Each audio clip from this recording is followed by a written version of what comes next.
আসসালামু আলাইকুম viewers, Mariam kitchen থেকে আজ আবার আপনাদের সামনে হাজির হলাম নতুন আরেকটি রেসিপি নিয়ে।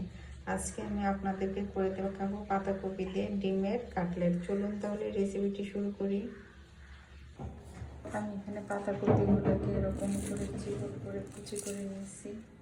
এখন হচ্ছে আমি এর সাথে দিয়ে দিচ্ছি পেঁয়াজ কুচি, দিয়ে দিচ্ছি কাঁচামরিচ কুচি,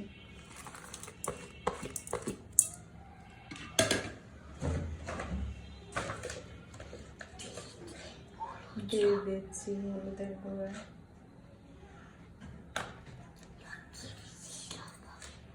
স্বাদ মতো লবণ,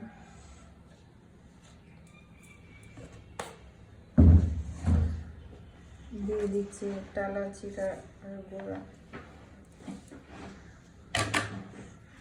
দিয়ে দিচ্ছি ধনিয়ার গুঁড়া,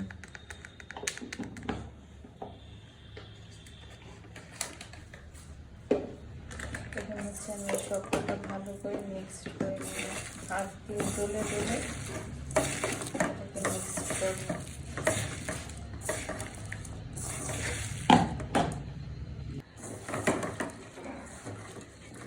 এখন হচ্ছে আমি এর সাথে বেসন অ্যাড করে দেব।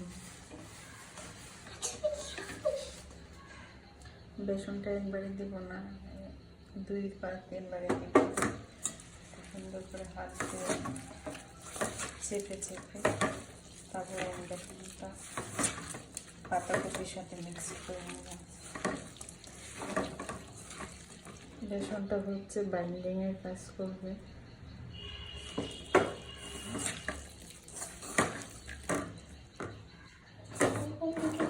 আমার হচ্ছে পাতাকপিটা মাখানো শেষ। আমি হচ্ছে এখন অল্প অল্প করে হাতে নিয়ে নিচ্ছি, হাত দিয়ে এটাকে এরকম চাপ দিয়ে একটু ছড়াই নিচ্ছি, নিয়ে এখন হচ্ছে সিদ্ধ করা ডিমটা দিয়ে দিলাম। আমি এখানে ছোট করে কেটে নিচ্ছি, আপনারা চাইলে বড় করেও দিতে পারেন।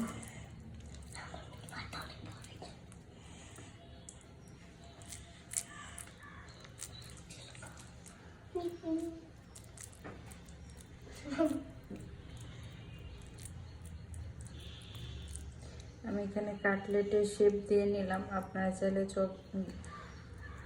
কাবাবের শেপও দিতে পারেন, গোল করে চারটা করে, যার যেভাবে ভালো লাগে। এরকম করে সবকটি বানিয়ে নেব।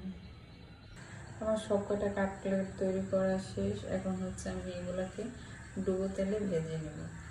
আমি তেলটাকে আগেই গরম করতে দিয়ে দিয়েছিলাম। এখন হচ্ছে আমি এক এক করে কাটলেটগুলো দিয়ে দিচ্ছি।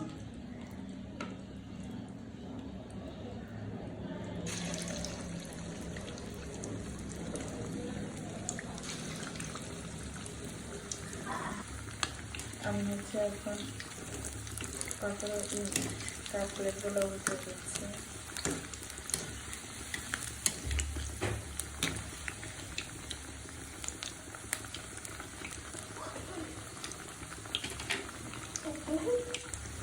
আমার কাটলেটগুলো ভাজা হয়ে গেছে, এখন হচ্ছে আমি উঠিয়ে নিচ্ছি। বাকিগুলো আমি ভেজে নিচ্ছি। আমার তৈরি হয়ে গেল পাতাকপির কাটলেট। সবাই বাসায় এইভাবে ট্রাই করবেন, কেমন হয়েছে কমেন্টসে জানাবেন। ভিডিওটা ভালো লাগলে শেয়ার করে দেবেন। সবাই ভালো থাকবেন, সুস্থ থাকবেন, নিজের যত্ন নেবেন, নিজেকে ভালোবাসবেন, প্রাণ খুলে হাসবেন। আল্লাহ হাফেজ।